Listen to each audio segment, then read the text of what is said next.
And so then I said to him, "That's not a Bantrit, that's my boss." Oh, we're live on the internet. We're live on the internet. Hello, Pathfinders and Starfinders, and welcome to Paizo Live, our monthly digital fireside chat where we bring our wonderful creatives on to talk about their work and everything they're making for you on these days. I'm Alex Speidel, pronouns are he, him, and I am Paizo's organized play coordinator. And I'm Rue. My pronouns are they, he, or z, and I am the marketing and media specialist here at Paizo.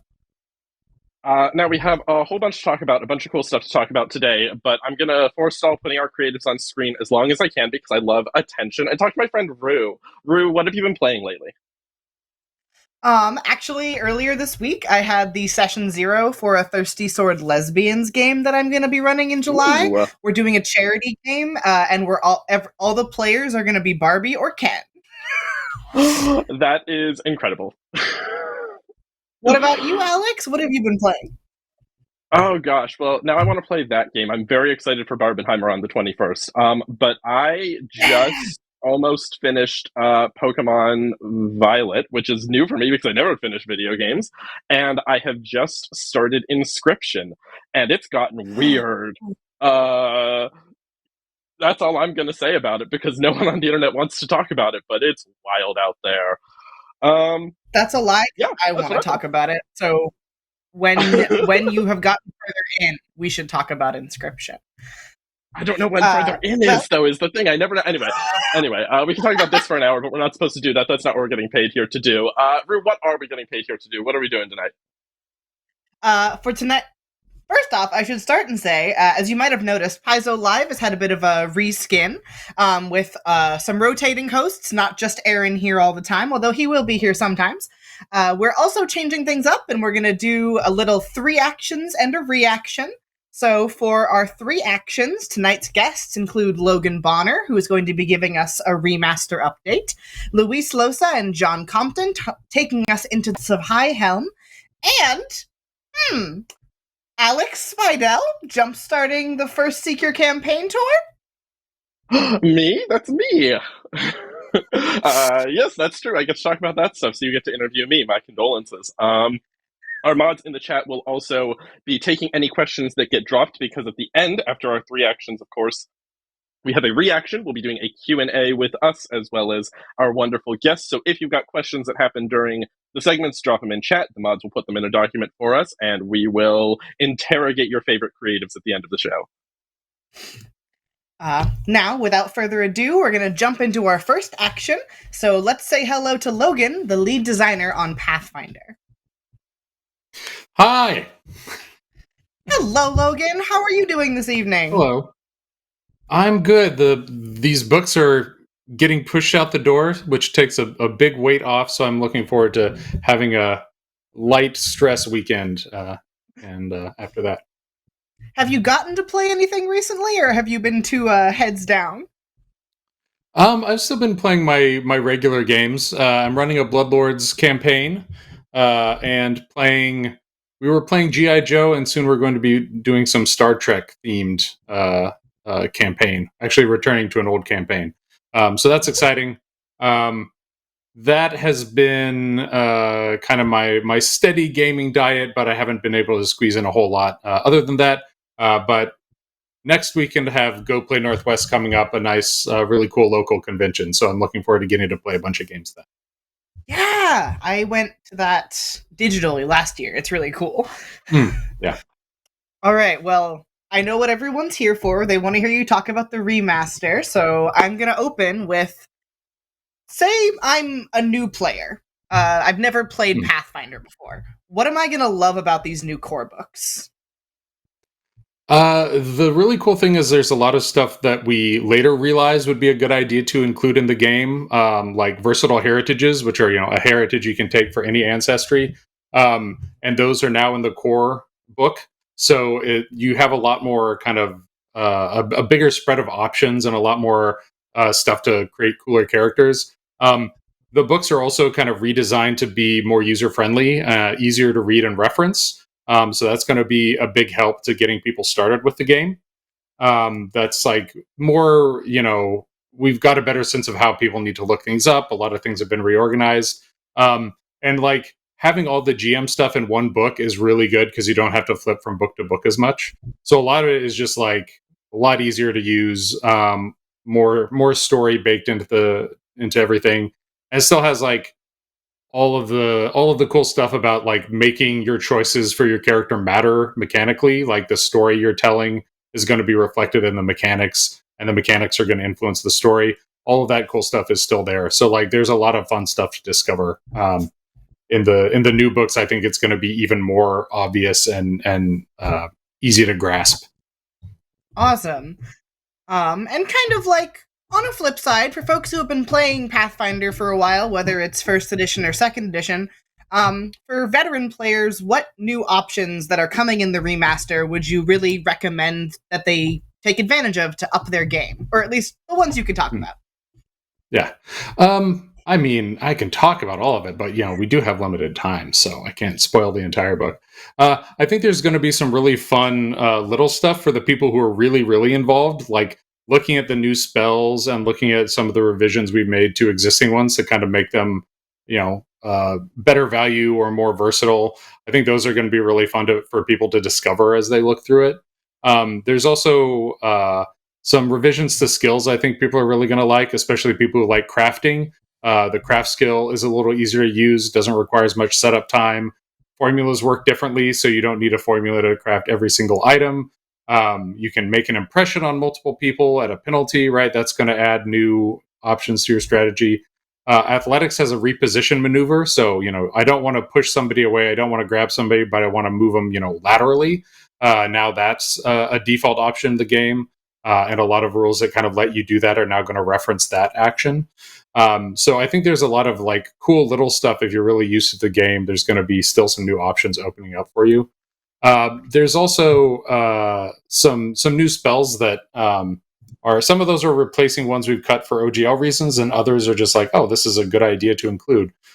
So I think a good example of that is like a Figment spell, which is kind of like an illusion cantrip, but it's just a lot more broad and kind of useful and more versatile than the old spells that's replacing. There's some new items, like there's the Crown of Witchcraft that I think people are going to like if they're playing witches. There's a Marvelous Miniature consumable that you can kind of use to create an item out of nothing. Those are going to be really fun. There's just like it's I think going to be really fun for people to dig into it and explore and like find new angles on their characters and stuff to add to their campaigns if they're running them. So, in addition to all those benefits of better organization. Everything you say about the witch makes me excited as someone who plays a witch in a home game. I'm like, I am going to become unstoppable.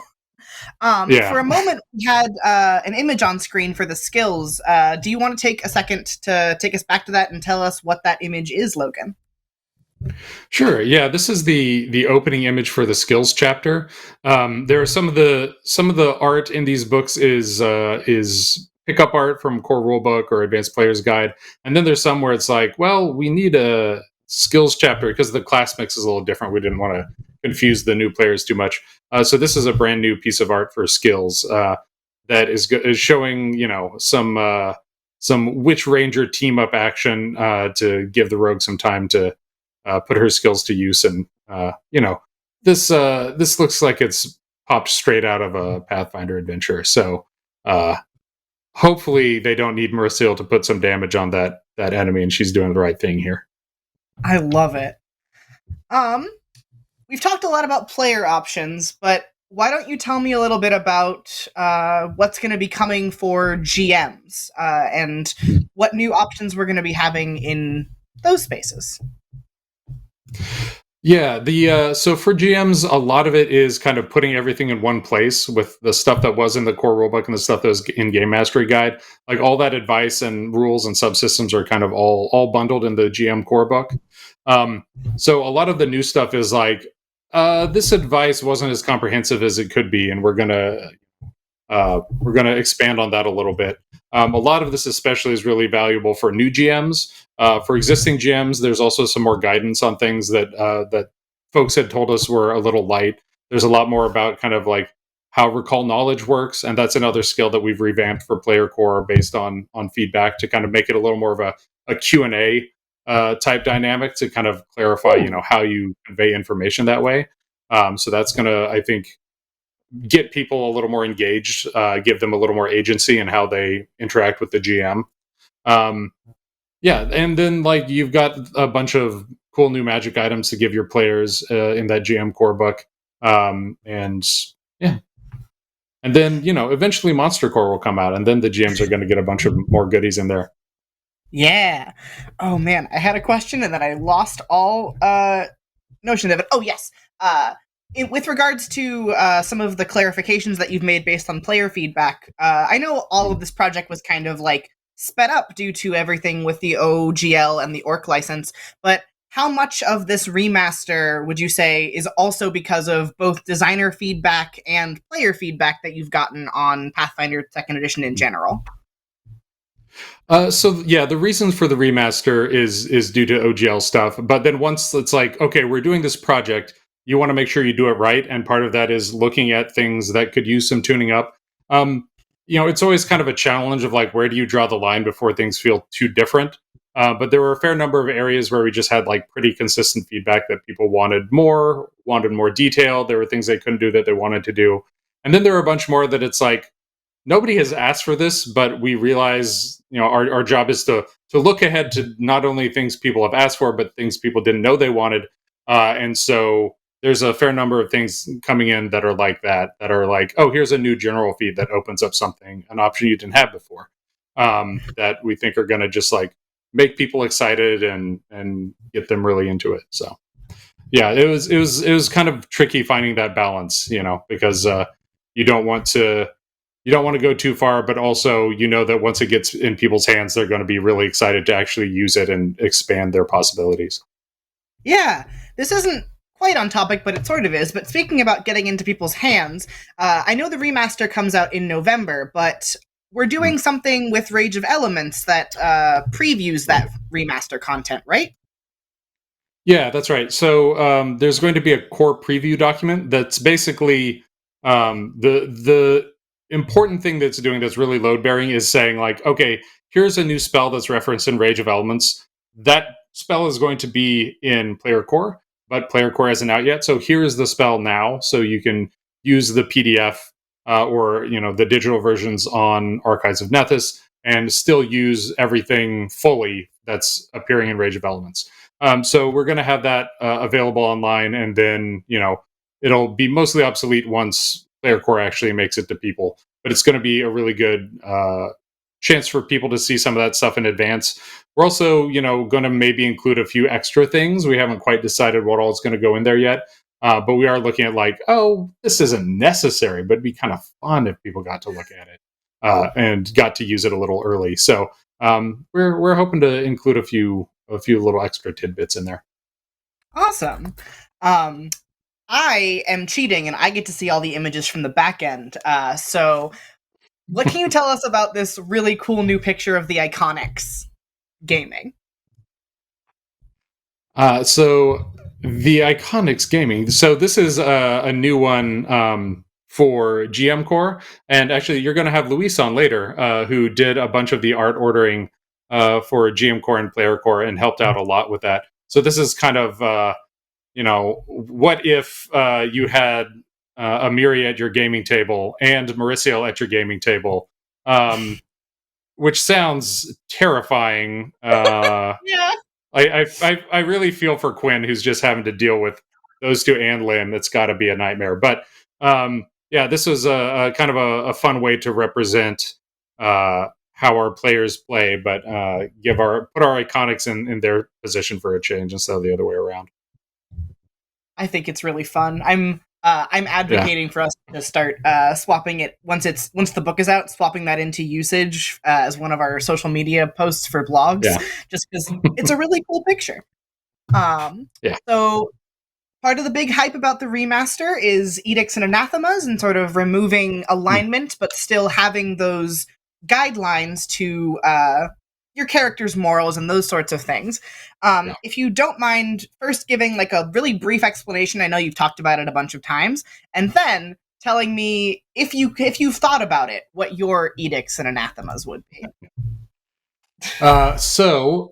Edicts and Anathema were in the core rulebook and were used a little bit. It's mostly used for deities in there. And we knew we were going to remove alignment with this revision because it is an OGL-based thing and also causes a lot of problems, just both in like in play at the table and is kind of reductive to some of the philosophies of characters in the world. So we wanted something that was a little more robust and still offered some really cool guidance for characters.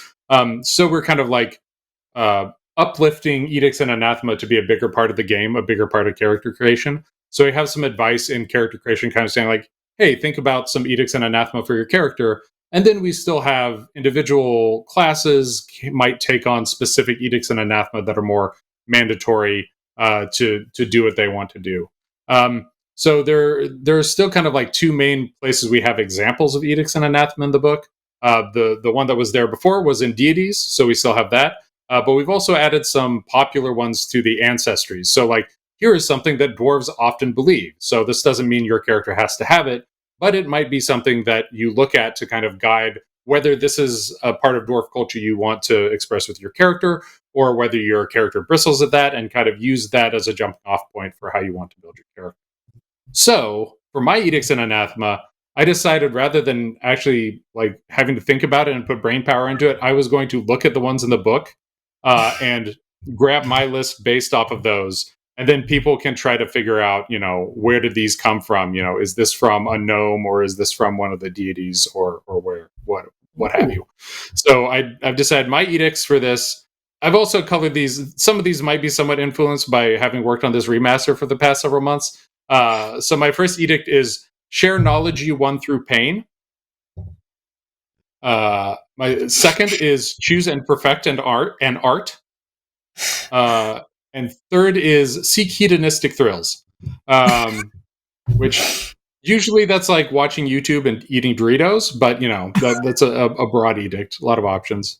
And then for anathema, I went with leave an activity or promise uncompleted and engage in bigoted behavior. Those seem like pretty good anathema to live by. So maybe we'll convince some folks in the fan beast to build their own list too.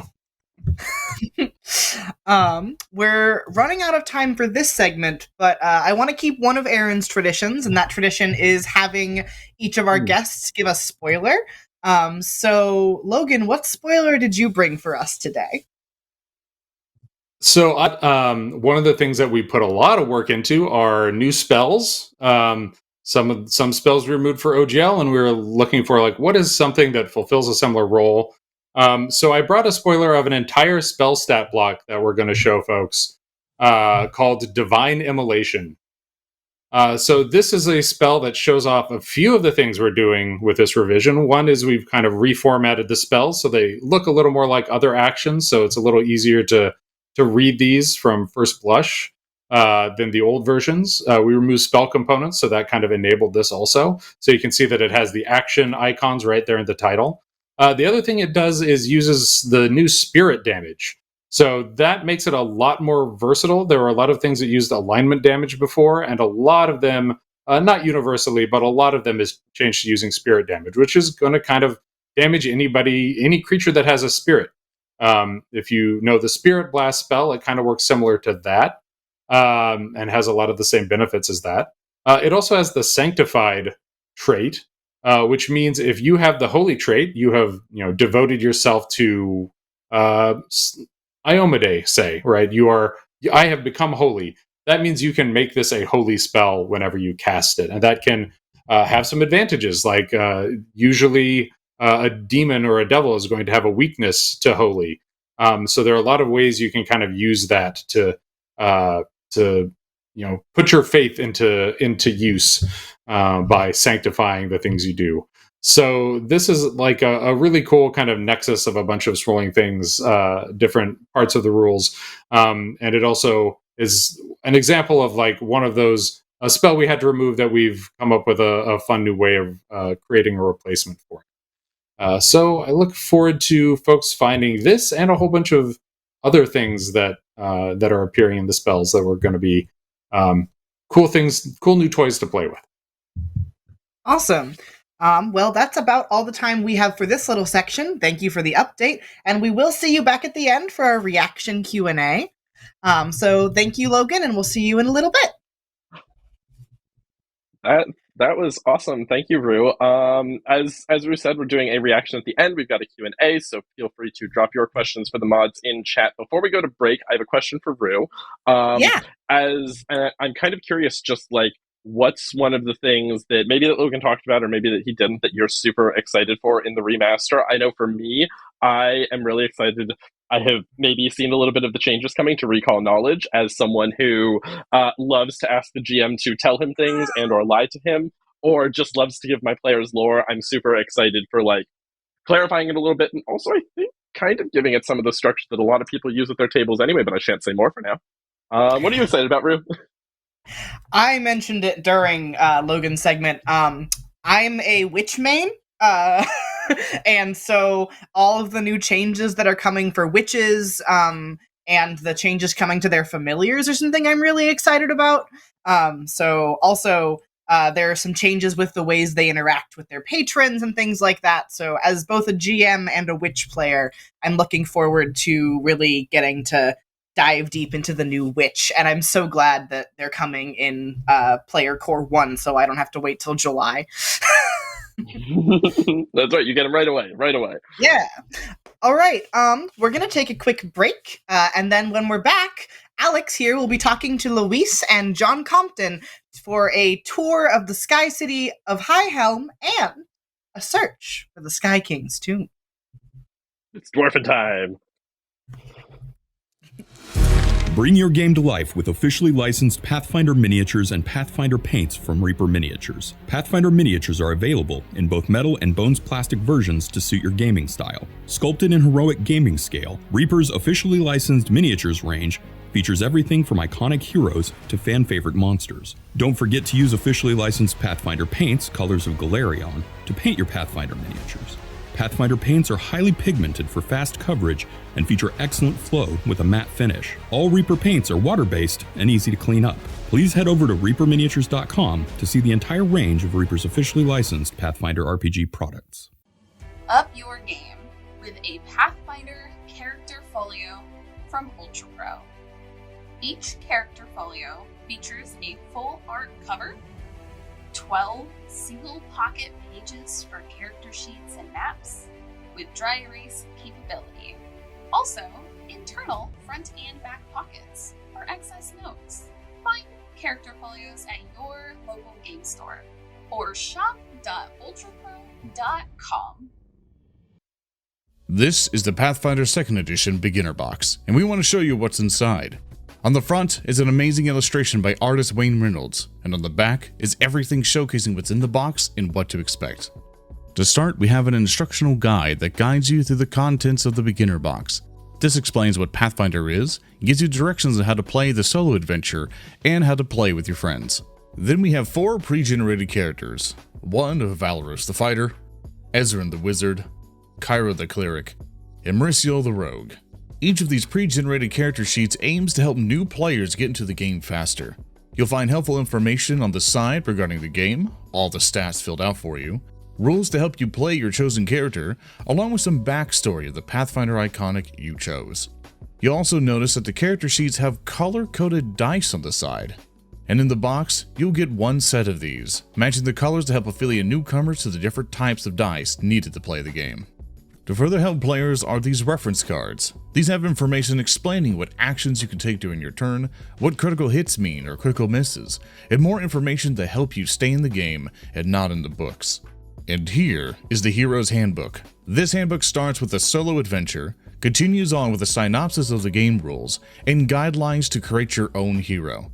The available ancestries you have available to you are the dwarf, elf, and human. You can then customize to become a cleric, fighter, rogue, or wizard. One of the important things to take away from the materials in this box is that the rules presented are the same as the Pathfinder 2nd Edition core rulebook. We did not modify the rules, only elaborated on them in the beginner box. If you and your friends decided to make their own characters instead, inside are 6 blank character sheets. Similar to the pre-gen character sheets, these also have helpful information about the game on the side and plenty of space to create your own hero. Now, as for the player telling the story, we have the Game Master Guide. This has everything you need to run a Pathfinder 2nd Edition adventure. It has a full adventure you can run right away, teaching the Game Master and players the rules of the game every step of the way, along with materials to run your own campaigns with a horde of monsters to battle against. To help run the included adventure, you'll find a double-sided flip mat inside the box. This is a 24 by 30 inch playmat, coated in a substance that allows you to mark and draw various things with a dry erase marker should you need them. To help populate your table, the box contains 3 pawn sheets representing the monsters in the Game Mastery Guide, player tokens, NPCs, and action tokens, which can be used with the player reference cards to help keep track of how many actions you have left during your turn. Along with the pawn sheets, you also get these bases for you to use to help them stand up at your table. And finally is a presentation of the Pathfinder Society, where either you're playing at home, online, conventions, or your favorite local hobby store, you can join thousands of Pathfinders today and start playing at paizo.com/organized play. On the back is an advisory for those wishing to continue the adventure, mentioning the troubles in Otari adventure that continues the story of the beginner box, along with options to continue building and expanding your stories. And that's everything in the Pathfinder 2nd Edition Beginner Box. You can start your adventure now by ordering yours at paizo.com or by visiting your friendly local game store to begin your journeys. Stay safe and farewell, and we hope to hear about your adventures soon.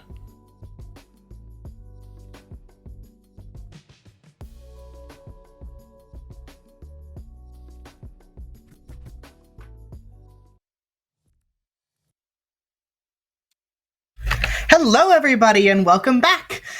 For those of you who missed it, don't worry, Logan will be back towards the end for a Q&A, so please feel free to put your questions in the chat, and our mods will pick them up. But Alex, who do we have next?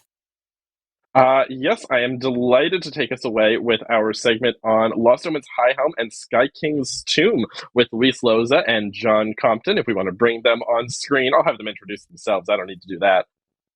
Hello, gentlemen. Lovely to see you. Hi. Hello. Why don't we start real quick? Luis, why don't you introduce yourself to the people real quick? Let them know who you are if they don't know, and also tell me what you've been playing lately. Yeah, hi, I'm Luis Loza. I am creative director for the rules and lore on Pathfinder 2nd Edition. It's also the lead developer and narrative lead for Lost Omens High Helm. And I just started a campaign. We had our first session this week of Abomination Vaults. I'm playing a rat folk psychic named Chusco, who's just a nice little guy and wants to keep everyone else safe. So he's all about defending other people. And it's been really fun so far. That's great. That's awesome. So many campaigns starting up. And John, if you want to do the same thing, introduce yourself to the people and let us know what you've been playing lately. Sure. I'm John Compton. I'm a senior developer who works on the Pathfinder Adventure Path line. Have not had a lot of time to play things of late, but there's an on and off again Call of Cthulhu game that I'm part of where I'm playing a South African diamond miner Boer War veteran whose current role in the party is to be aggressively white. Excellent. My first Starfinder Society character is like modeled after one of those old like British like game hunters, very British, very posh. So I feel it. I get it. I love it. So we're here to talk about some dwarves today. Lost Omens High Helm released on Wednesday. You can purchase it at paizo.com. There's our plug. And the Sky King's 2 Adventure Path begins next month. So I want to start kind of by talking about High Helm because it kind of sets the scene and gives a lot of the lore for what's going on in the AP. So, Luis, can you talk to me, and now that the book is out, we don't have to be that afraid of spoilers, but can you talk to me kind of about like the high-level process rather of deciding to do High Helm, why you wanted to focus on dwarves, but also kind of specifically like why did you choose High Helm as the focal point for this book in particular? I had the idea for High Helm years back. We're always constantly thinking about, what's going to be next in the Lost Omens line, and we have a good dozen or so ideas about, we can, pull the trigger on this one next, and High Helm was one of those I was kind of just floating about. But I always thought it'd be interesting to explore the Sky Citadels because they are so unique to our setting, and they make for a really interesting setting book, a really interesting city book to check out. We have Absalom, we've checked out Magnamar, we've checked out so many other cities throughout the years, and those are great. I love them, especially love Magnamar, but it was an interesting dynamic in that High Helm is built into a mountain. I thought, let's explore that. Let's get really fantastical. And I'm also, a guy who over the last year and a half or so in making this book has grown to really like dwarves. I'm more of a halfling supporter myself, but I saw that dwarves weren't really getting a lot of love internally. So I'm like, yeah, I'll go to bat for dwarves. And then it turns out they're really cool, and it just worked out really well. And I was able to also then take the idea of let's do High Helm, and then take that over to the adventure side of Pathfinder and say, hey, we're going to do this High Helm book. Consider maybe doing an adventure based around dwarves and High Helm and all that stuff. And wouldn't you know it, Sky King's Tomb came about with that as well. Yeah, yeah, that's super awesome. Can you, and one of the things that I really like about High Helm is it fleshes out kind of the dwarves in our setting and also their relationship sort of with the other ancestries who live in High Helm. Can you talk a little bit about like how are dwarves different in Galarian? Like we all have this image of dwarves in our head from Tolkien and stuff. Like how do our dwarves kind of differ and what makes them unique and interesting to you now that you've spent a year and a half with them? Yeah. Well, there's a lot that is just familiar, right? A lot of dwarves live underground. They're miners. They're smiths. They are stubborn. There's a lot of familiarity there. But then we take a lot of that and either, expand it out to the nth degree, or try to say, oh, they're like your typical dwarves. But so if you checked out Lost Omens Belonging Expanse, you got to learn about the Mbeke dwarves and the Tarula dwarves, who are like your typical dwarves, except they are kin with sky dragons, or there's a lot of different things going on with our dwarves. But the biggest thing that we have going on is this notion that clans are very important, which isn't too radical of an idea, but we really go all in and get to talk about that in this book, about how important a dwarf's clan is, to the point where every dwarf when they're born are given a dagger that reminds them what clan they're from, their clan dagger, and is something that you're kind of expected to hold on to throughout your entire life. It's there to help you out as a tool or as a defensive weapon if needed. So it's a lot of diving into these very specific things that show up in a lot of things in dwarf clans, but then expanding on them quite a bit. The other thing going on with these dwarves is that they have kind of a unique history. Our dwarves all started off underground until the quest for Sky happened. They received a message from Torag, the god of the Allfather, the god of dwarves, and the message was, "Go find the sky. We don't know what a sky is, but let's go." And they start digging and traveling, and eventually reach the surface, and suddenly are finding a whole new world to explore and live in and experience. And that's a really unique and really interesting history to dwarves that I think really sets ours apart, and has kind of led to a lot of interesting dynamics with dwarven culture and dwarven history as well. I fully had not put together that when the dwarves were given the quest for Sky, they did not really know what the sky was, and that makes it so much more funny and interesting to me. I'm going to put a pin in that because it's a really great segue to talk about Sky King's Tomb, but I want to double back to the other segue that you gave me and talk about the clans a little bit more. Can you talk about like a couple of the clans in High Helm? And also, as a little personality test, which clan are you in, Luis? Which one like do you feel the most kinship with, or you think you would want to join if you were a dwarf in High Helm? We should really do an online quiz. Find your dwarven clan. I think we should. Take us back to 2005 Facebook. Yes, exactly. So in High Helm, there are a number of clans. There are over a dozen clans, but there are a dozen specifically that are the major clans that are the most influential. And each clan has kind of a major focus that they're really stuck on. So there's a clan specifically all about smithing, one about farming and producing food. There's one about keeping track of history. There's one that is all about using magic. There's a religious focused clan, and each of these clans has their own influence and kind of major role within the city. And when you make your dwarf characters, if you want to make a character from High Helm, you can be from one of these clans. They're so big that they constitute thousands of dwarves, right? several different families. So you can just say, "Oh, I'm part of Clan Tolor or whatever," and you get to kind of use that as an idea for maybe what's expected of you and whether or not you want to follow down that path, or you want to maybe break away from your clan, or maybe if you want, you might be a dwarf who's clanless or comes from some other place that isn't High Helm and decide, I want to join up with one of these clans. I really like the idea of being all about farming, right? And you could decide to join up, and the book also goes into how to do just that. It talks about joining new clans, leaving a clan, all that different kind of stuff. And I guess if I have to pick a clan I would want to be part of, I think I would go with Clan Vanderhall. They're the general laborers of High Helm. They kind of cover most anything. They're the janitors, they're the construction workers, they're the teamsters. They just kind of do a lot of the manual labor throughout the city, and there's a lot of camaraderie among the clan where, because they're all over the place, you get to see each other all the time. Whereas, if we're the high and mighty clan about religion, well, we're all just hanging out in this one part of the city, and this is all where we do our thing, and no one else can come in. No, the Vanderhall clan is all over the city. You get to meet with them at any time, and even though they're working hard, that doesn't mean that they don't know how to have a good time when the day is done. They can go have some good ale and enjoy a good meal. Absolutely. And probably party harder than even maybe make even a Cadenite blush here and there. Nice. I like it a lot. I'm going to pick up on the other pin that I put in, and we're going to talk a little bit about the quest for Sky, because I think that sort of historical detail is kind of a big part of Sky King's tomb, but I'll let the person who knows more than me talk about it.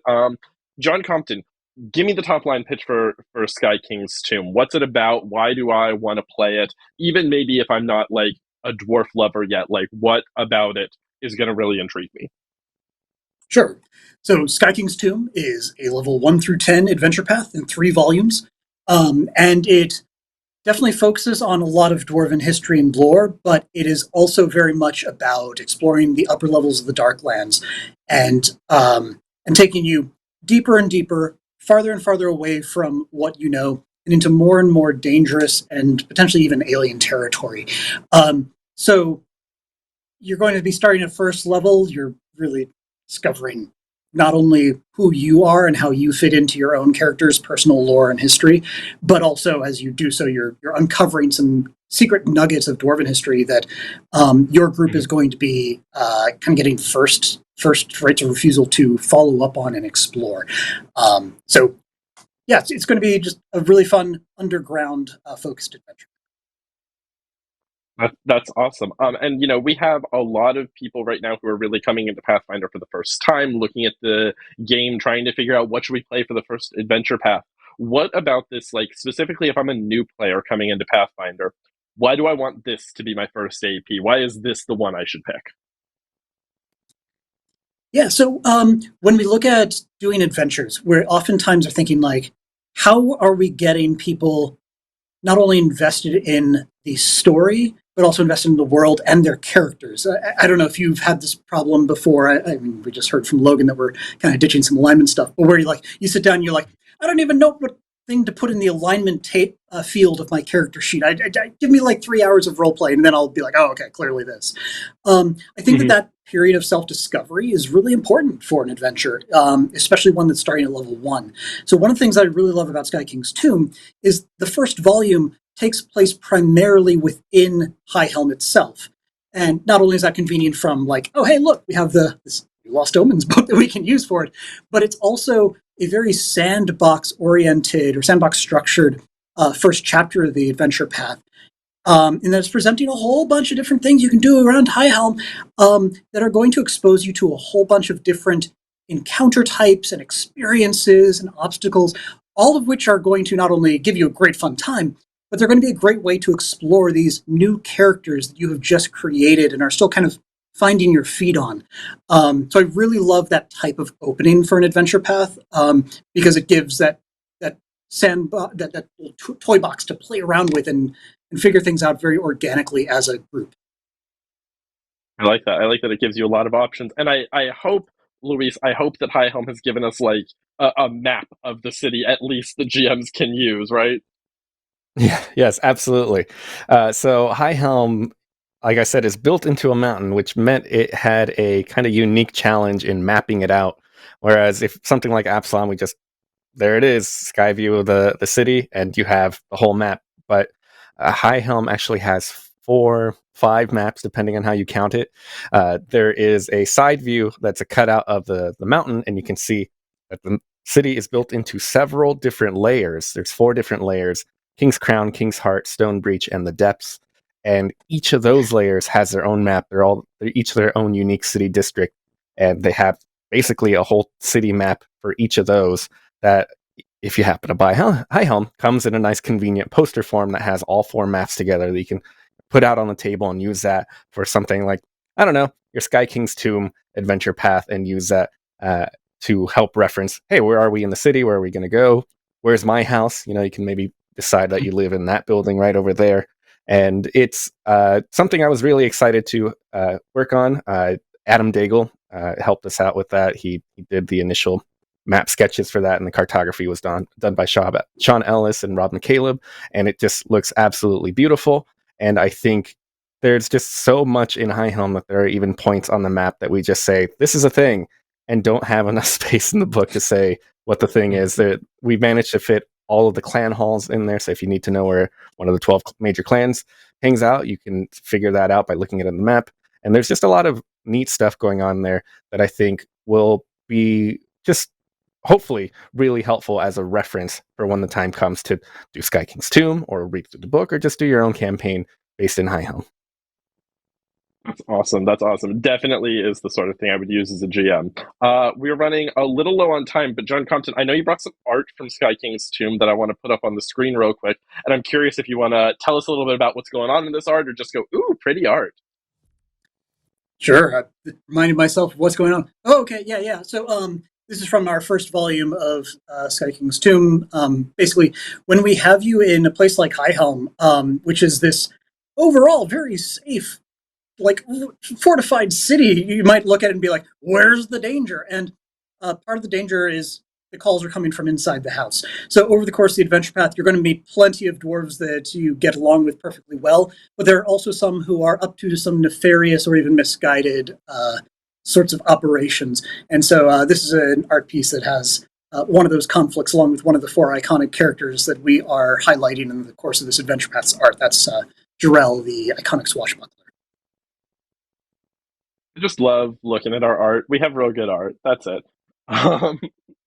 And John, you have a lot of experience with adventure design between your work now on APs. Previously, you worked on the organized play team developing Pathfinder and Starfinder adventures. You talked a little bit about how you like the sandbox aspects of the first book, but I'm curious if, without spoiling anything too much, because I know there are APs, we don't want to spoil too much, if there are like particular encounters or set pieces or things like that that you think are really cool that you want to kind of tease people about, or just something else that you like about the adventure design. Talk to me about adventures, John. I love adventures.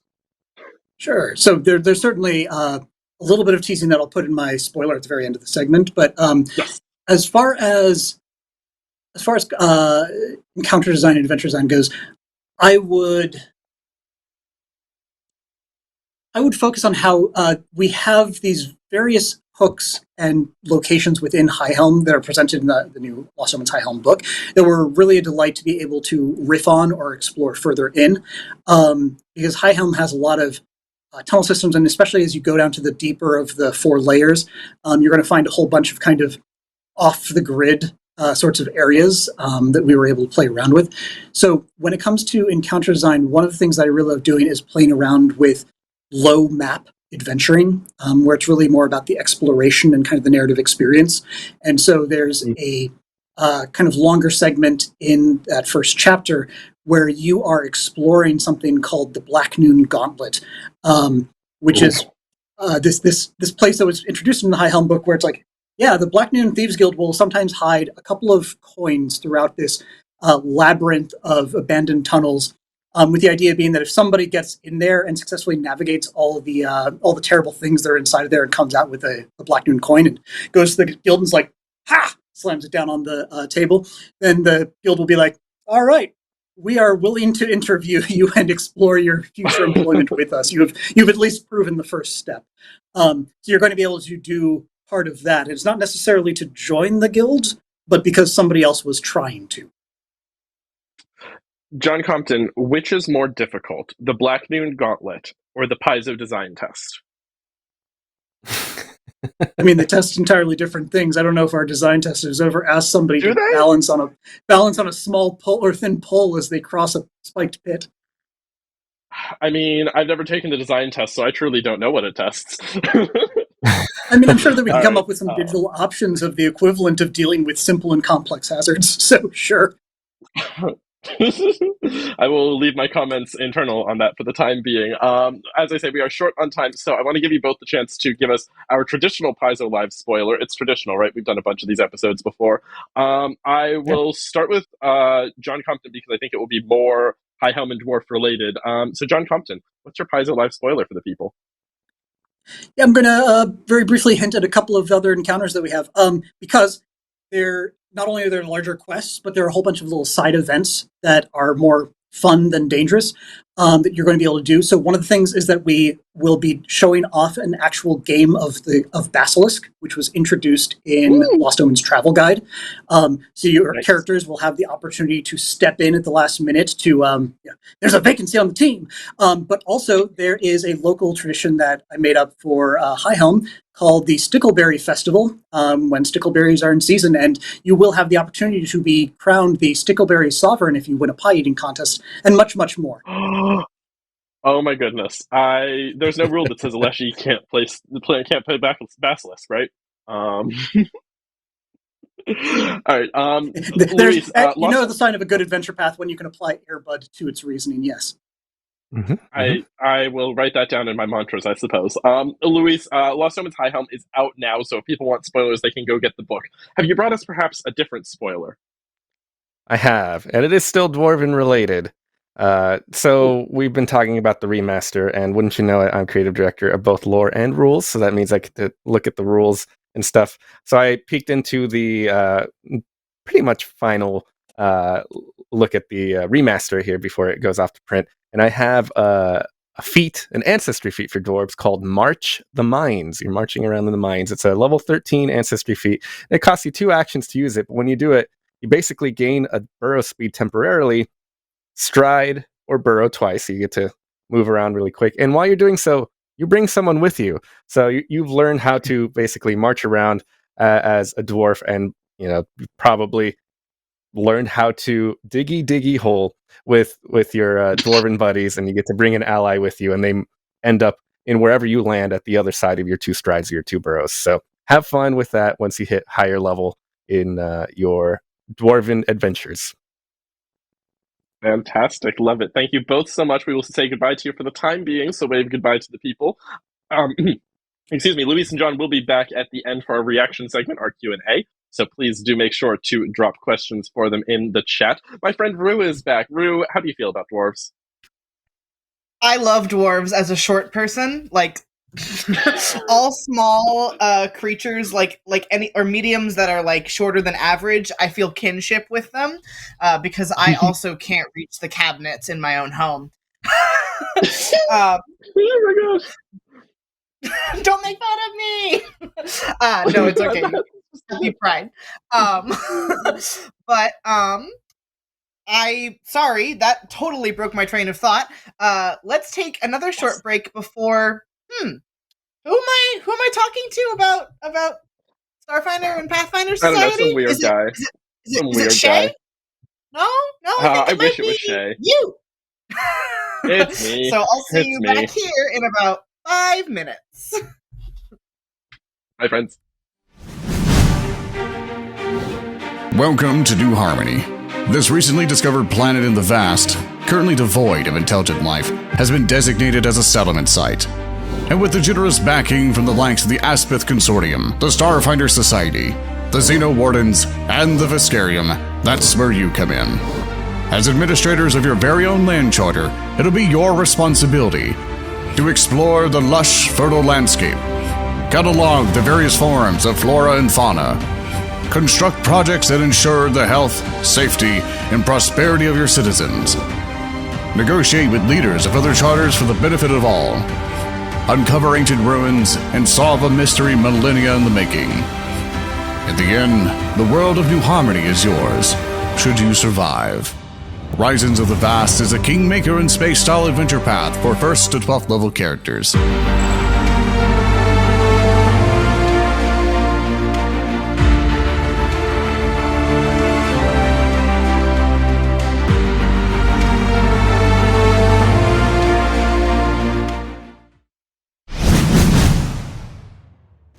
The Ruby Phoenix Tournament, the world's greatest martial arts contest, held in honor of the legendary sorcerer Hao Jin, the Ruby Phoenix. The final team standing in this once-per-decade contest wins a grand prize, their choice of a single item from Hao Jin's magnificent vault of treasures. This year, Hao Jin herself will preside as the grand judge. But to receive the honor of just even meeting the Ruby Phoenix, the contestants must first prove their mettle and strength in the untamed jungles of Danger Island. Only the 8 greatest teams will proceed to the metropolis of Goka to compete for the title of Ruby Phoenix Champions during a year that promises to be unlike any other. Countless untold mysteries await the challengers. Will it be mysterious scoundrels like the Lightkeepers? Brave friends such as Tino's Toughest? Or will it be your team of adventuring heroes to claim the Sorcerer's Prize? Let the games begin with the Fists of the Ruby Phoenix Adventure Path.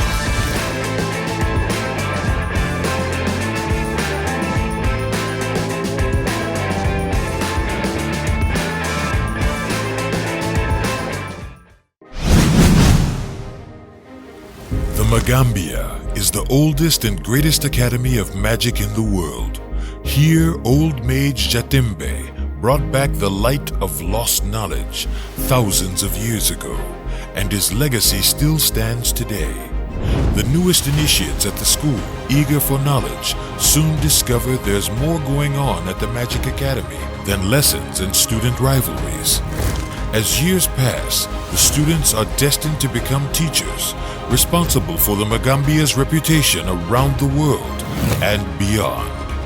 They shall carve their names into the legacy of the great school, building upon the strength of thousands of graduates who have come before them. But learning never ends, and neither does the danger. The stories of these legendary heroes and their mighty foes will span the ages, rivaling even the tales of the old mage Jatimbe's 10 magic warriors, and the fate of the Magambia is destined to be in their hands. Enter a magic school like none other, with the Strength of Thousands Adventure Path.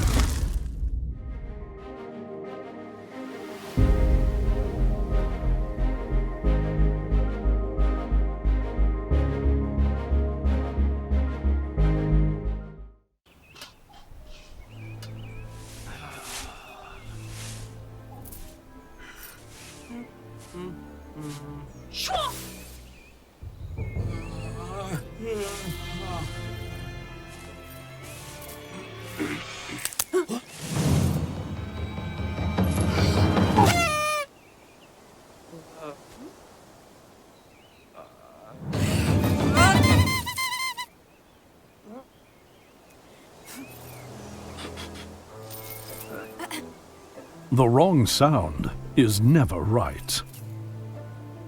Don't let the wrong sound ruin the moment at your gaming table. Sirenscape has dozens of sound sets designed by gamers for gamers that add the atmosphere you need for epic tabletop gaming. See? The right sound sounds right.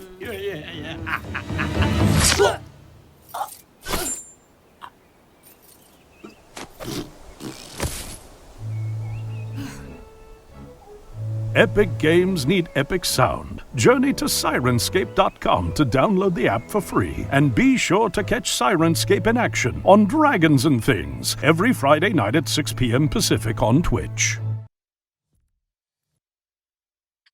Hello, everyone, and welcome back to Paizo Live, our monthly-ish show where we bring on the creatives and wonderful people who work at Paizo to talk about all the cool things that we're making.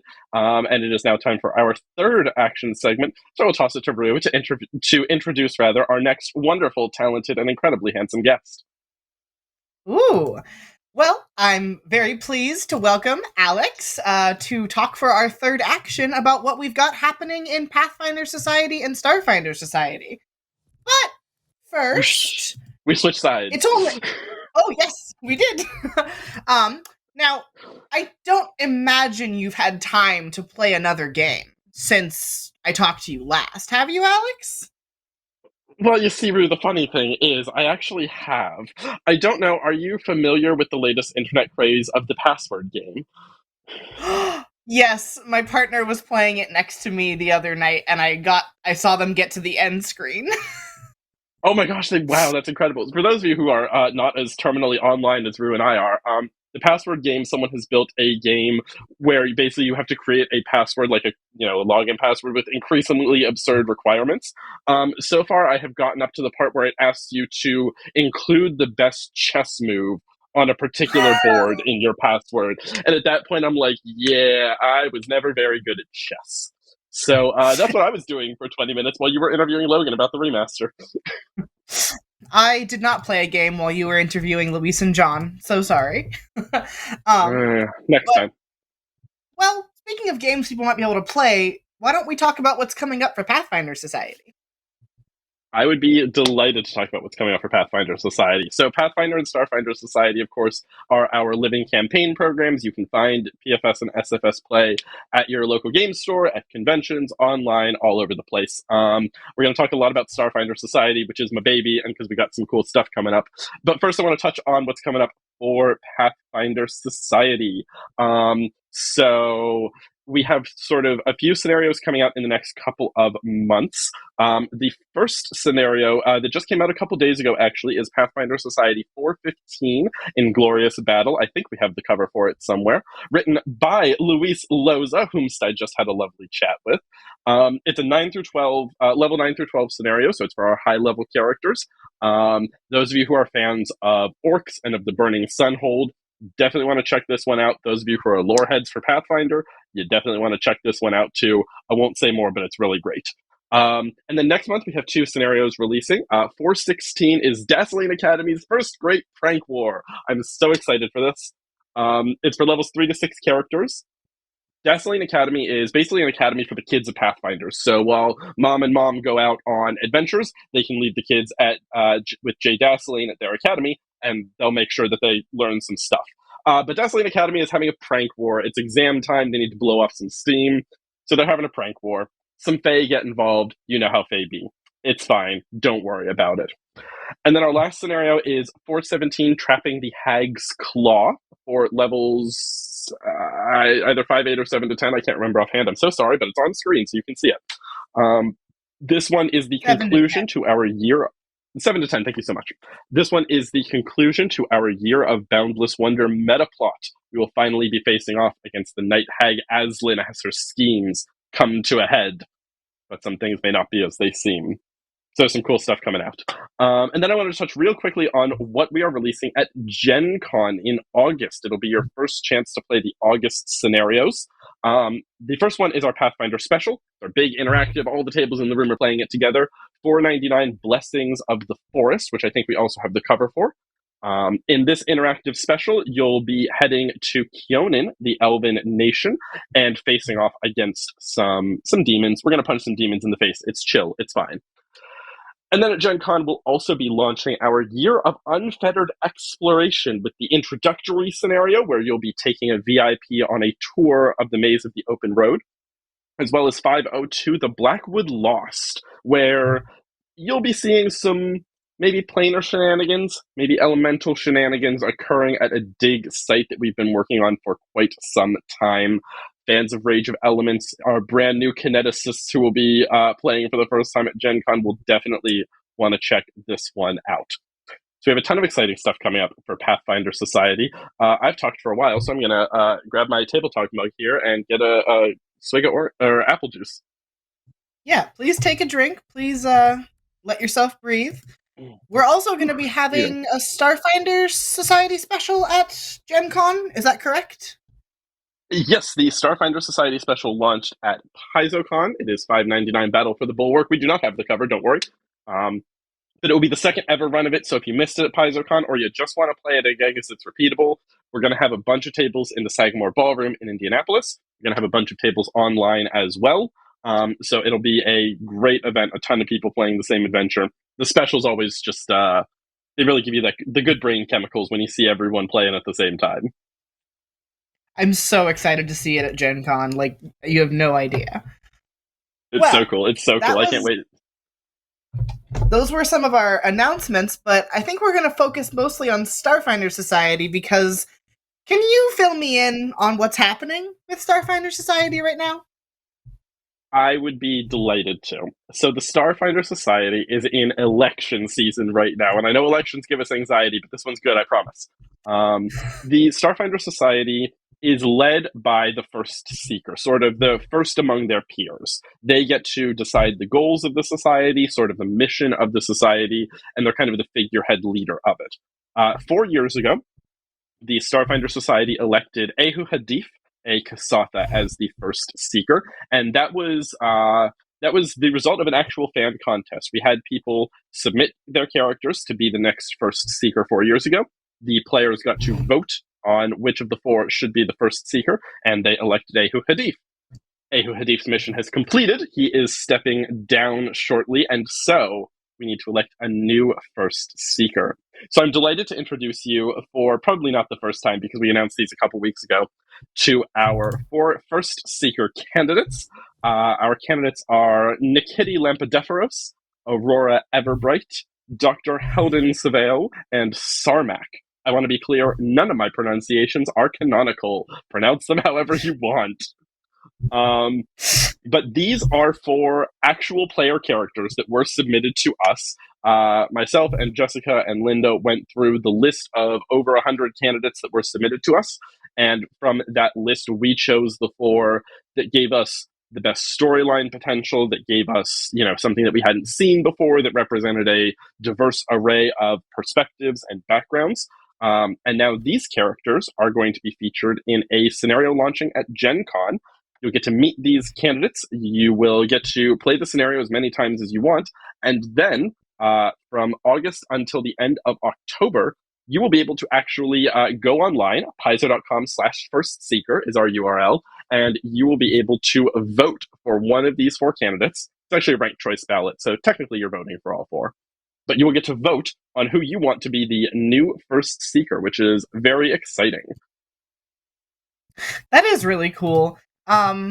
Were you involved in the community for the last first seeker election, Alex, or no?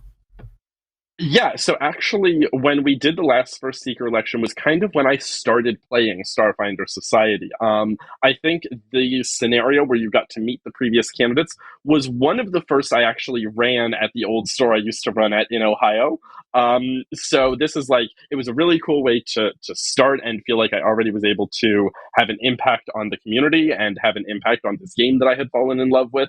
And so it's really cool to kind of be full circle and to see these four new candidates, which I'm very excited about. I also had the great honor of writing the scenario where you get to meet these candidates as well. So they have kind of lived in my brain since January and have been really with me, and I've grown very attached to them. It will be very sad to see three of them lose an election, but I'm really excited. They all have a really different and unique mission, a different take on what the Starfinders will be, and I think they're really cool. I think they're really neat. Should I talk about their missions? I guess actually I didn't. I just said their names. Do you want me to talk about who they are? Yeah. Do you want to give me just the elevator pitch for their missions and who they are as people? Yeah, absolutely. So actually, if we can put the picture up again so people have a visual aid. I'll go from left to right. That way I can't possibly forget one of them and feel really bad about it. So first on the left, we have Nikiti Lampadeferos. Her full name actually, Nikitipoulos Lampadeferos. All her friends call her Nikiti, so you should too. She is a Sarcesian. She's a very mystical, magical focused character. She I love wants to her. use the society. Yeah, she's great. To explore magical phenomena, the different magical objects we've got in our vaults. Her big thing as well is Kasmerg's Absurdity. It's this region of space where wayfinding, maps, GPS, anything like that just doesn't work. It don't work. And that's real weird. And she's like, that's weird. I want to know about it. So that's Nikiti, very, very magic focus. Next is Aurora Everbright. She is a halfling. She is a daredevil racer and pilot. Her jumpsuit there has been freshly shorn of all the various corporations that used to sponsor her, but now, she's the first seeker. She can't be corporate sponsored. She is big on putting the star in Starfinders. She believes the Starfinders should be out there getting the word out about their good deeds and exploits. There's a long-running vid show called the Starfinder Chronicles in Universe that shows off what the Starfinders are about, and she wants double funding for that, get the Starfinders out on the main stage, really make us look good and be real showy and flashy. Dr. Heldon Savale, the third there, he is a half-orc. So orc fans, you'll be pleased. He's a scientist and he's a naturalist. His big goal is he wants the society to undertake this grand scientific expedition, cataloging flora and fauna across the universe with the goal of creating low-cost or free medicinals in the Pact Worlds and beyond that the Starfinder Society can start putting out to really do some real good for people. He's a quirky dude. He's real fun. He once survived for 2 weeks on nothing but insect proteins. So yeah. And then our last one there is Sarmak. Sarmak is an Izilgun, which is a species that was created in Starfinder Society itself, came out of the program and the storylines that we wrote. Izilguns are kind of this people who sort of deliberately retreated from using technology because it kind of hurt them in the past. But Sarmak's an electrician, so he knows a little bit about technology. He's an Izilgun. He's a big dude, very peaceful. His big mission, he's fascinated by mega structures. There's all these huge structures in the universe lying vacant, lying fallow that we don't know anything about.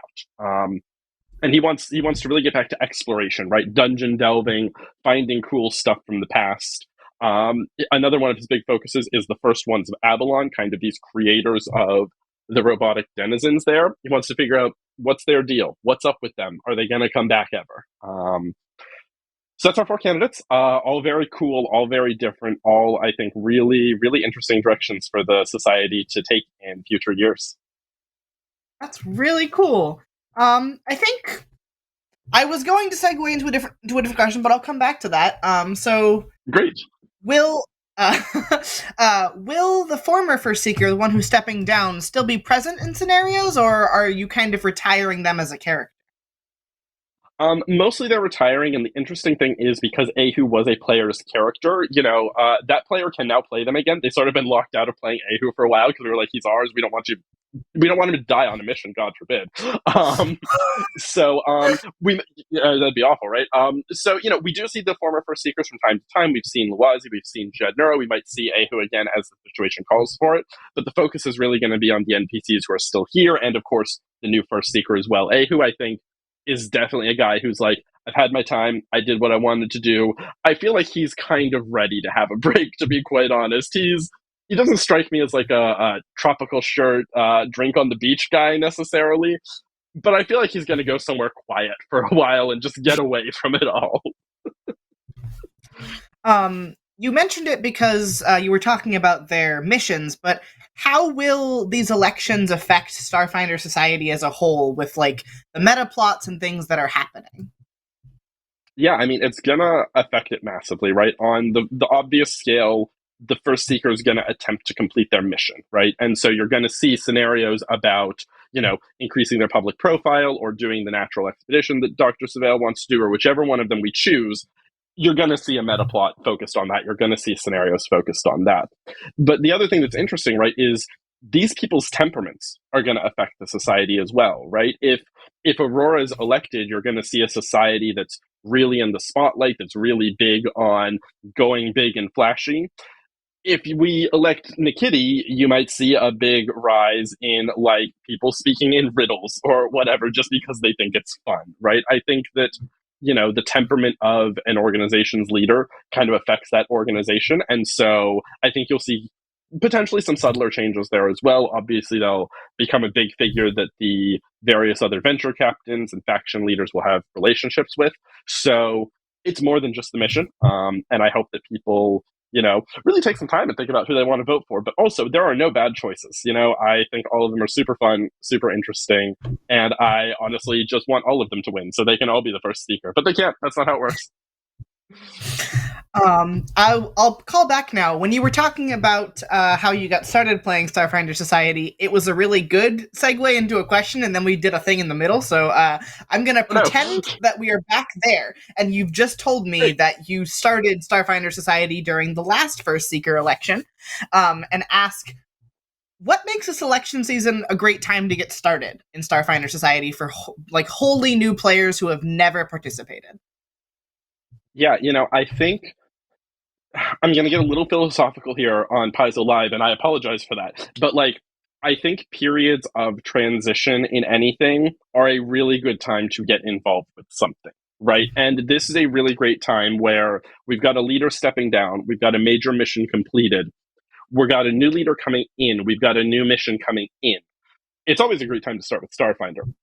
But if you're ever like, there's way too much lore, there's way too much that's happened, this is going to be a really good chance for you to kind of jump in and say, hey, I'm on board. This is a brand new person. We've got brand new storylines. You're not going to need a bunch of knowledge about the years of history to understand that Sarmak's mission is we're going to go explore some cool dungeons, or that Nikiti's mission is we've got all this cool magic stuff. Let's play with it and find out what happens, right?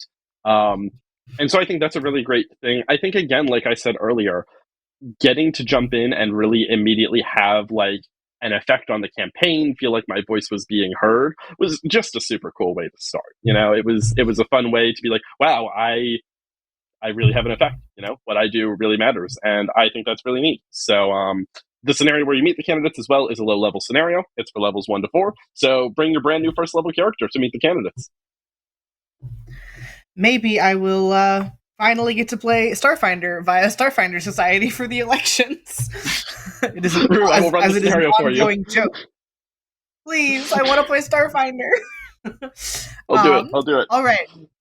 We're coming close to the end of our time for this particular segment, and it's only fair that you also get to give a spoiler, considering we've gotten spoilers from our other guests.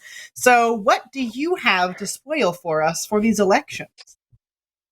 Rue, I'm going to be greedy. Can I have 2 spoilers, please? Okay, it's Pride. Okay, thank you. Oh boy. Okay, so my first spoiler is not really a spoiler necessarily, but we haven't done it yet. So, one of the things that I really wanted to do with this election season is I wanted to make it easier for people to kind of advertise that the election was going on, kind of show support for their favorite candidates. So the thing that I pitched was we should have campaign posters for the candidates. Don't you think that would be neat? Don't you think that would be good for an election season, Rue? I'm delighted to show you all the campaign posters. Just put them on screen, please. Look at these. Look, they're gorgeous. They're stunning. I went to Sonia Morris, our art director, and I said, Sonia, may I please have a campaign poster for each of these candidates? And Sonia came back to me and she said, Alex, I was having so much fun. I made you 2 for each of them, and I will die for her. These are available right now, hopefully, if Marissa has pushed the button, if not in 2 minutes, when we scheduled it, to download right now on the Paizo.com website. Go to Paizo.com/firstseeker. Mods, put that one in the chat. And you can download these posters. Got you. Please. God bless me. Please download these. Please print them. Please put them up at your local game stores. I intend to wallpaper the Sagamore Ballroom at Gen Con with these. They are so cool. They are so fun. They're going to make people go, what is that? I want to be involved in that. Use these as your social media avatars, whatever. I don't care. These rule. Please use them. We made them for you because I love you. Those are great. I just want to stare at them forever, but I have a different spoiler. Oh, yes, go ahead. Yeah, I want to give one more shout out to Sonia for making these because they're so good. But aside from those, which were already a phenomenal thing to spoil, what could you possibly have that else to tell us. Honestly, it's not as exciting as that. But I put out a Twitter poll on my You are Twitter wrong. about a week ago that said, okay, fair. That said, hey, I'm going to be here. I'm going to be on Paizo Live.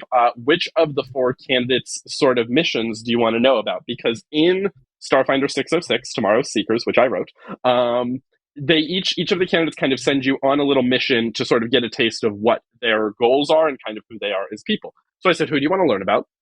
It was a very tight poll, but the winner was Dr. Heldon Savale.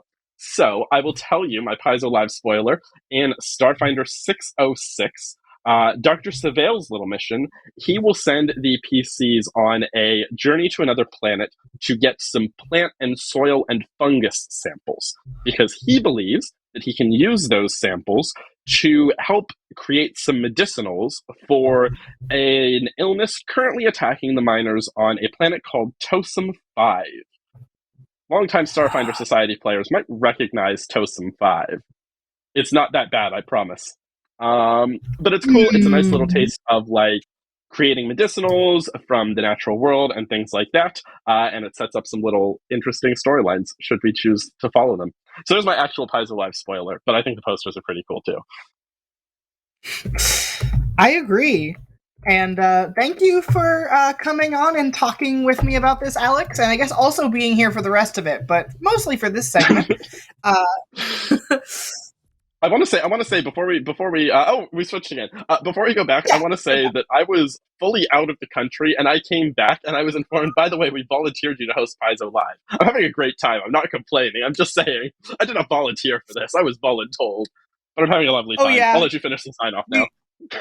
Oh, no, you're good. We decided at a marketing meeting, like, who should talk about the first Seeker elections? Oh, definitely Alex. We'll tell him when he gets back. Not even that. It was you should host. It's Alex. Anyway, it's fine. I'm having fun. Thank you. And we're going to take another final quick break before we come back for our reaction, which is a Q&A with all of our guests who've been here today. Yes. See you soon. Gather your crew and prepare to embark on the journey of a lifetime as you explore the packed worlds of the Starfinder universe, taking on the role of a science fantasy hero customized to fit your playstyle. But danger lurks amongst the stars. Will you fight back with advanced weaponry and cunning tactics? Or will your hero wield the devastating forces that fuse magic and technology together to alter reality?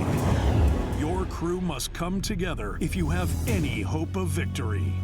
In Starfinder, every decision drives the adventure as you build an epic saga with your friends. Bring your story to life in a game where the fate of the worlds rests on the answer to the most important question of all. What do you do?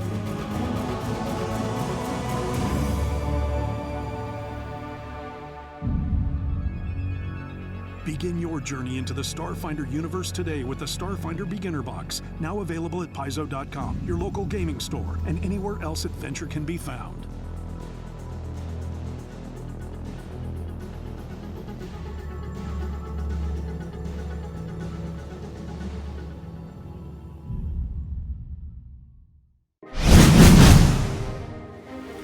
The Magambia is the oldest and greatest academy of magic in the world.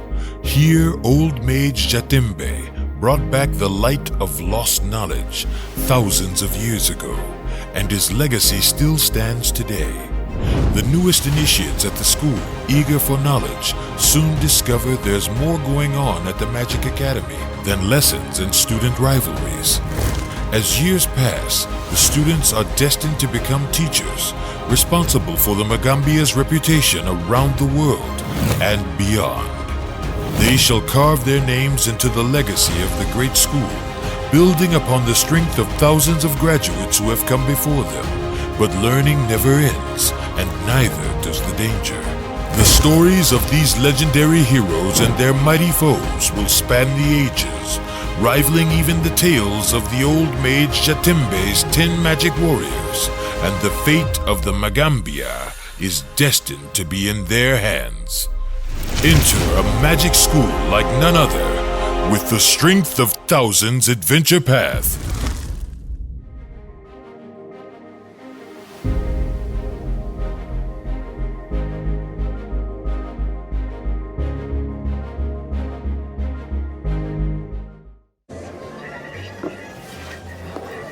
Going somewhere? I was just looking for you. How lucky for you, then. It's quite a big price on your head. Is money really worth all this? It's not about the credits. I've been looking forward to this for a long time. I bet you have. You're not getting the drop on the villains with sounds like that. Your game needs Sirenscape. The Sirenscape online player has a huge library of epic sounds for any situation.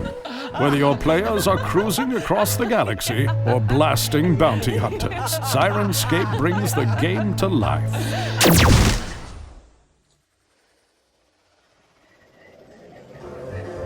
Epic games need epic sound. Go to Sirenscape.com to get started today. Long ago, our people emerged from the caves to a world covered in ash and ruled by monsters. To guide our way forward, Sister Cinder, goddess of fire, gifted us a divine artifact, a sacred lamp to cut through the darkness. For many generations, we carried this artifact across tundra, hill, and forest. Its light created a new order for all who dwelled in the realm. But when the great quake sundered the eastern lands, demons attacked. Our people were divided, and the artifact was lost. We have wandered in shadow ever since. More than 100 winters have passed since that time. Now battle drums beat in the distance, and the fires of war burn on the horizon. To survive, we must travel into the lands unknown. Hidden in these ancient plains, buried under mud and stone, is the legendary tool which will rekindle our legacy. Strive the brutal landscape of the realm of the Mammoth Lords. Find new followers to strengthen the clan. Battle mighty dinosaurs. Tame vicious megafauna. And slay monstrous beasts. Defeat those who hunt us. Prove your strength to become a master of the realm. Join the broken tusks and wield the ancient fire in the quest for the frozen flame.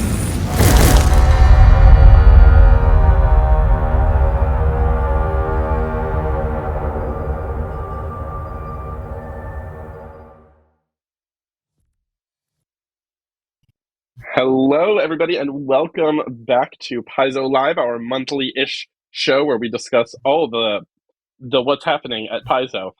We're in an hour and 90 minutes at this point. I don't know what I'm saying. We're in our reaction segment. It's our Q&A where we'll be answering questions. Before we do that, I figured we could go around the metaphorical table or the metaphorical room real quick and remind everyone who's here in case maybe you missed an earlier segment or you, like me, just have face blindness. So I'm Alex Speidel, he, him. I am Paizo's organized play coordinator. Rue, introduce yourself to the people. Hello, I'm Rue. I use they, he, or z pronouns, and I am Paizo's marketing and media specialist. And let's bring all of our guests back to introduce themselves as well. Yes, hello, guests. Let's go in order of appearance. So let's start with Logan. Hi, I'm Logan Bonner, he, him. I am the Pathfinder lead designer. Yes, that's me. Next up, we've got Hi. Yeah. Yes. Hello. I'm Luis Loza, creative director for Pathfinder on the rules and lore side of things. And I'm John Compton, senior developer, primarily working on Pathfinder Adventure Paths.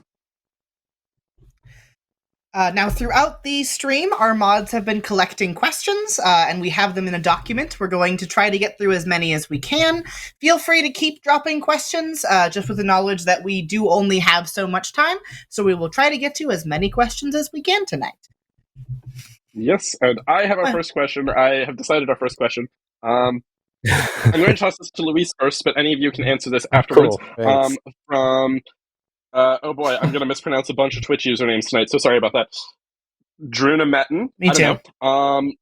They say they're a new GM in training, and they want to know what the best way is to get up to speed on the lore of Galarian. We have a nice little book called Lost Omens World Guide, which gives you kind of the brief summary of the entire Inner Sea, the primary section of the Lost Omens setting. Tells you all about the nations and the people that live there. And then if you check that out and you like that, maybe check out the Lost Omens character guide to learn more about the people. And then if you like that, maybe check out Lost Omens Gods and Magic to learn about all the gods and faith that affect the world. Those 3 books, I think, will get you fully up to speed on everything. I have my Lost Omens World Guide right here. Right here on my We're shelf. also you could also adding... Logan, I think I know where you're going with that, so go ahead. Also, if you really want to just do it like Goblin mode, just go on PathfinderWiki.com and just start clicking on articles, and you won't get a sense of the world as a whole, but you'll get a bunch of weird little factoids to draw you in and create a new personality for yourself. Well, our research is also going to have a collection of weird little factoids. There's also the Plane in the Lost Omens chapter in the core rulebook that can give you an even briefer overview of different places, which can be really good because there is just so much lore. So it can help you to identify what you want to explore more of. And once you have that, in addition to Pathfinder Wiki, there are also various online communities. I'm part of the Pathfinder RPG Discord server, for example, where there is a Galarian lore channel that you can go in and ask for more details on anything. That's super cool. I put it in the chat, but more than once when writing for Paizo assignments, I have fallen into a wiki click hole, so thanks, Logan, for calling me out specifically for incorporating parts of the wiki into my personality. It's a valid choice. I'm going to pick up the next question, and it's one that a couple of folks have asked. So both, I'm also going to mess up names, and I'm really sorry. In for a Cracker, perhaps? And Krasimia have both asked, how do you determine if a deity gives holy or unholy to a cleric? Is it something in the deity stat block? Is it something in the archetype? What defines that? This is really funny because it's a question that like both Louise and I are equally suited to answer. But the short answer is it's in the deity stat block.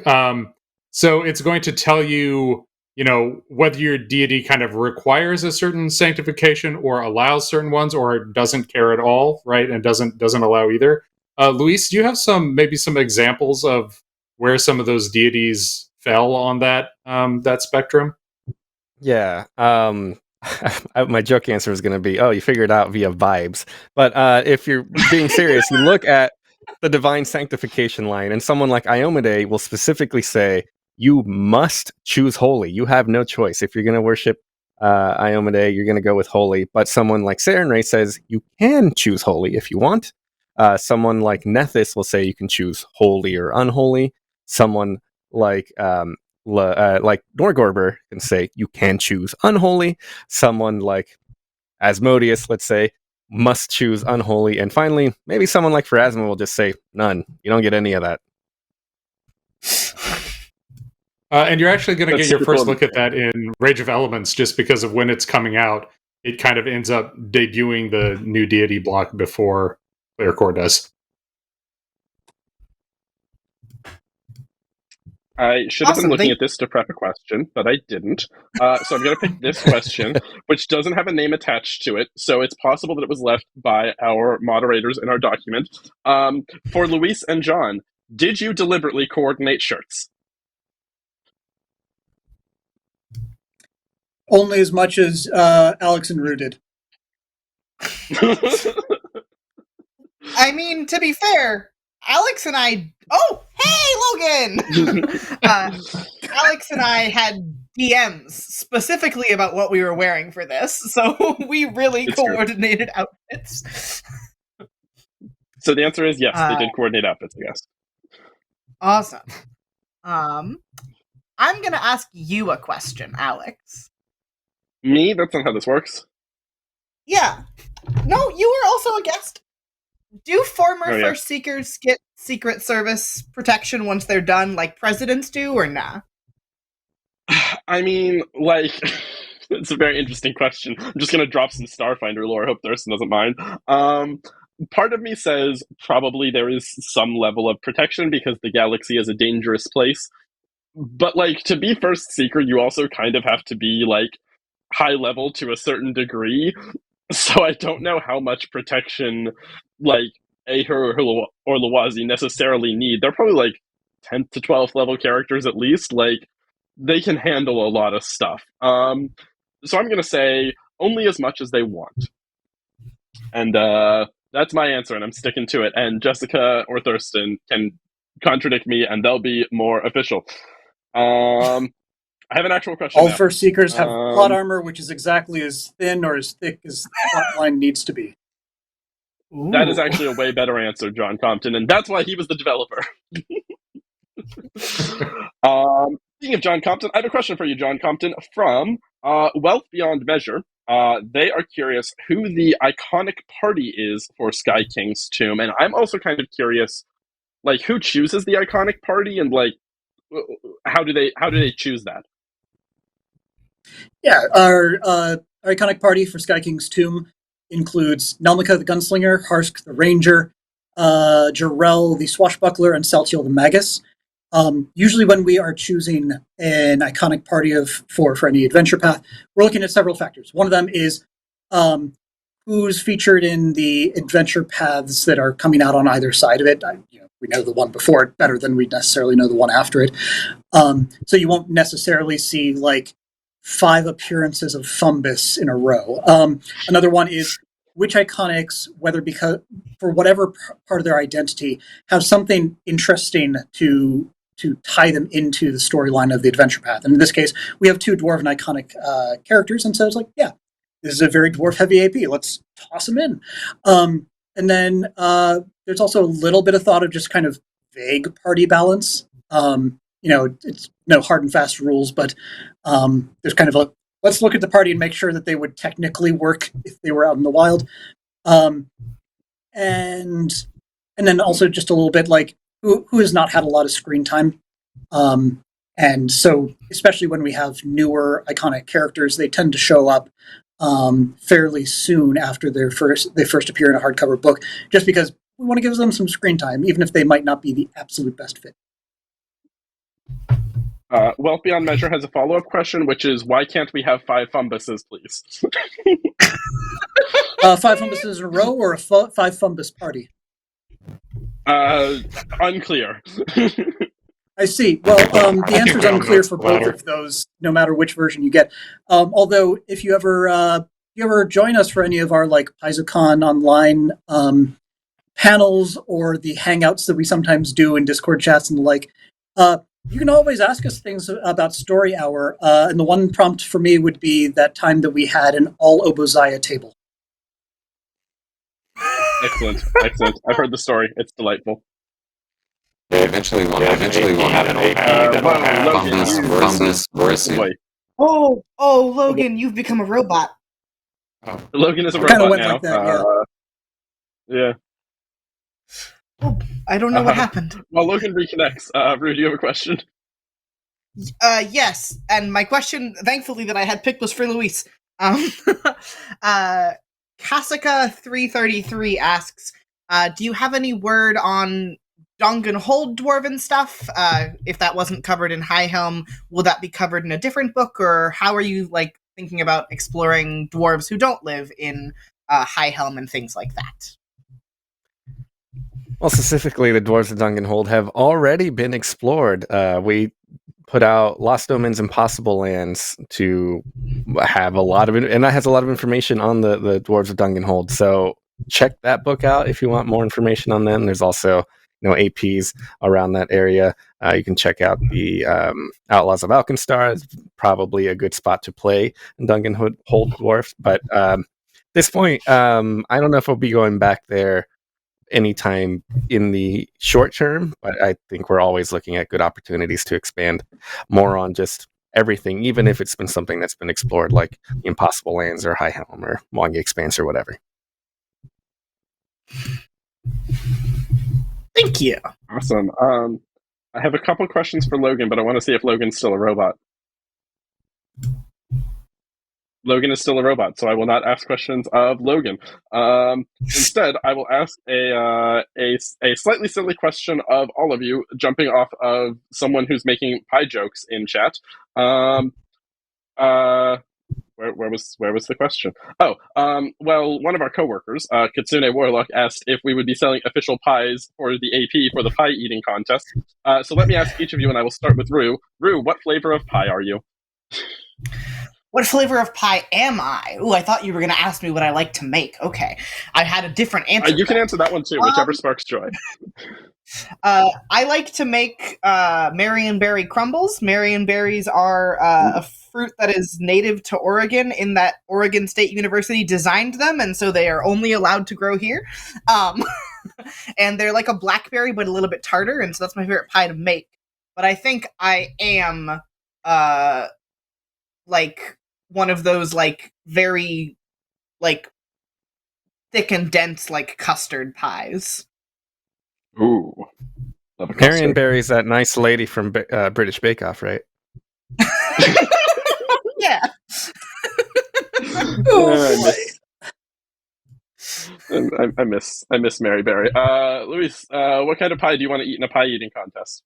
I'm gonna be roasted online. I'm not much of a pie guy. I guess I'll say lemon pie. Lemons are good, and lemon pie is yummy. But I'm not really much of a pie guy. Give me a cheesecake or cakes in general instead. Ooh, very nice. Cheesecake. Very nice. I feel like a lemon pie would be difficult to eat a lot of, but I don't know. I'm not a competitive eater.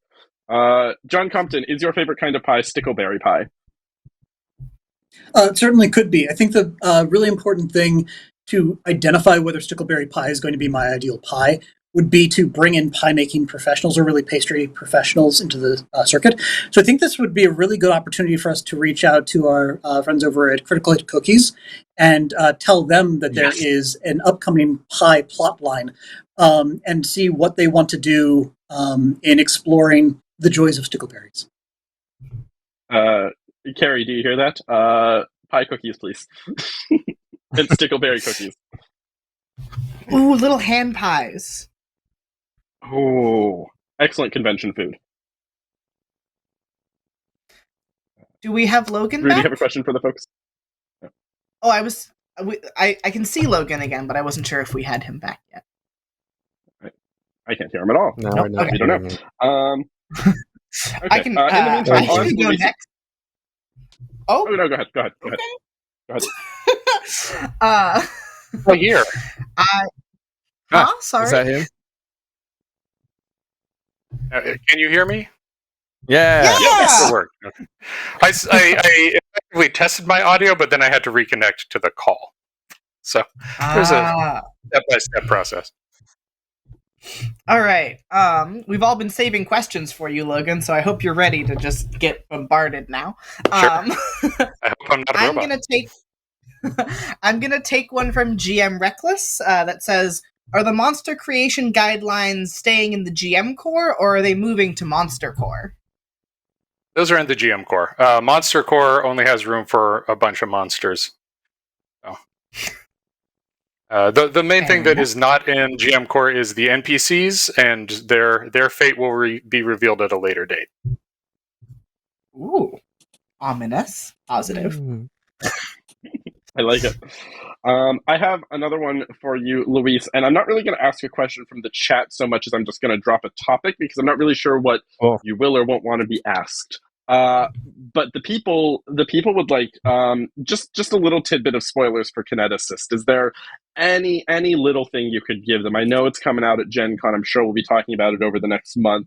Any little thing we can give them to whet their appetites. The people love some Kineticists.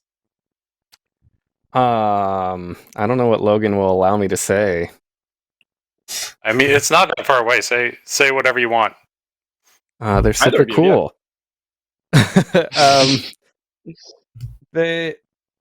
wish I knew Kineticist better so I could be like, oh yes, let me tell you, at 14th level that you get blah blah blah blah blah blah. I can't remember what all we said at PaizoCon either, so it's like, what didn't we tell people? I will spoil a different thing from Rage of Elements that I know much better, and then I'll let Logan talk about Cadeticus. In that, I help contribute some magic items to it, and my magic items are focused on like mixing of elements. It's not just like a thing for fire or a thing for air. It's different stuff. So there's a new vehicle that we've added in the book that is there to help you traverse the planes. It's basically like a sailing ship that you use to travel the multiverse, and it will keep you safe. But the moment you step out of it, if you're in the plane of fire, it's probably not going to be a good time. But if you need it, you can use that to travel around. And it also has basically an emergency warp drive option where if you need to get out of somewhere real quick, you can do that once, basically, until you fix the ship back up. So are we also getting extra planar hamster balls? Because I really want to put some PCs in those. Unrevealed. Just we'll see. You got back matter content for your next AP, John. Oh boy, oh boy. Speaking of AP content, oh, sorry. Did I cut someone off? Oh, okay. Speaking of AP content, I've got a question, John, that you might be able to speak to, because we talked about it before this a little bit. The conflict between dwarves and orcs. Do you foresee any storylines from the narrative and adventure side, sort of like reconciling that, just like that relationship, or like building on it in those sorts of ways? What do you see coming down the line narratively? Yeah, so just a little bit of laying groundwork. Like, there's a lot in tabletop RPG fantasy DNA of just like, this group hates this group, this hates this group, this group is always evil, blur. And certainly over the course of Pathfinder's lifespan, it has gradually revisited and even moved away from some of those always true conflicts. And the idea of like orcs and dwarves hating each other is one of those that is tied into some of our like setting background. Like when Louise was talking about the quest for Sky, it's like, yeah, the dwarves tunneled up and it was great. But also mentioned in that historical summary is like, oh, and the dwarves ran into some other people who said, hey, please could you not, oh, never mind, you've drawn axes and are starting to hit us. The dwarves were kind of the protagonists, but they definitely did a lot of kicking in the door. And the orcs were one of those groups that they kicked the door into, and there's a reason that orcs and dwarves don't really get along well. But in the course of the Lost Omens setting and some of the stories that we're telling, we're not only kind of revisiting how some of those schisms might heal, but also we've been revisiting parts of our setting in order to make it so that it makes a lot more sense for you to play characters of a wide variety of ancestries. And so revisiting orcs and a wide variety of other ancestries is really important for making it so that when you show up to a game or show up in a town with a certain character, everybody doesn't just pull crossbows on you. So I think Sky King's Tomb has the potential to really explore some of that ancient conflict as you unearth some ancient history and wrestle with it. Thank you. Oh boy. I have an interesting question that I don't know if we've really talked about yet for Logan, about the remaster, specifically looking at like the kind of optional rules that we included in Game Mastery Guide. Are those returning in the remaster? Have they been changed or touched at all? Or is it just like, yep, here they are again still? They don't all appear. Due to space constraints, we kind of just picked the top ones that had been the most popular. Since Game Mastery Guide is already out there and there are already optional rules, we just kind of said like, yeah, if you want to use this optional rule that not many people used, it's still there in Game Mastery Guide and still works.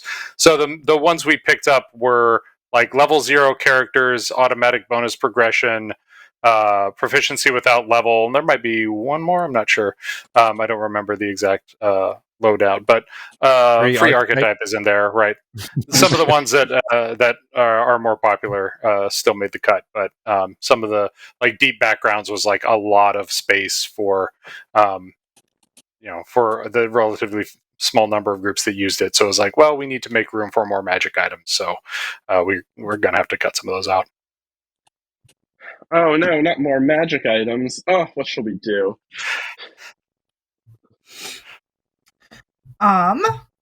Once again, Alex, I'm going to turn on you and see if you have an answer to this question. For 416, the prank war, do characters play as their own characters and are like sort of caught up in the prank war, or pre-generated kids who are participating in said prank war? I love the idea of having the pre-generated kids. That's very cute, and I do encourage you to rock up with a full student party. Actually, that's super fun. But no, you'll be able to play your own characters. The idea is, I believe that Jay Dashlane basically says, "Hey, we're gonna have a prank war. Hey, Pathfinders, can you just like help me keep an eye on them, make sure things don't get too out of hand?" So you'll be playing your own characters. You'll have all your own abilities. But I do also very much love that idea. I also kind of love like an all poppet party or something rocking up and being like, "Don't worry, the toys shall protect you." If there's one thing we know Pathfinders are good at, it's making sure things don't get out of hand.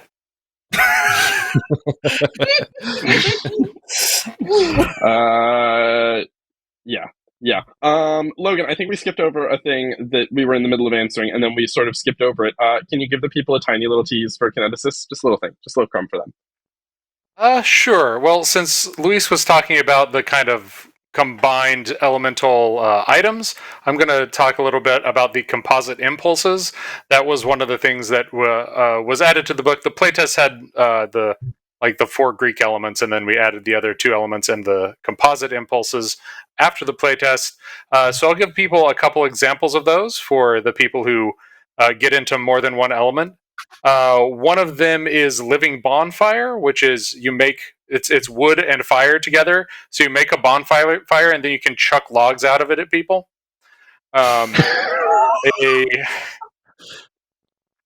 Another one is lightning rod, which is metal and air, which is shoot a metal rod into somebody and then zap them with a lightning bolt. So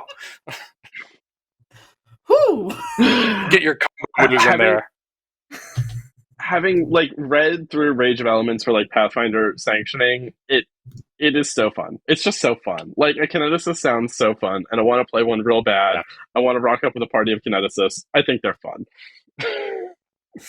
Yeah, we also, especially like the playtest was, more focused just to get the data in, but like as they've expanded, there is definitely room to play a whole party of Kineticists and all have them be different and fulfill different roles. Yeah, it's super cool. Whole party of poppet Kineticists at the prank war. When? Gen Con. Statistically, Gen Con. Statistically, Gen Con. My character tries to use his class abilities. Cool, you catch fire and catch all the rest of the party on fire. Let's do a different campaign.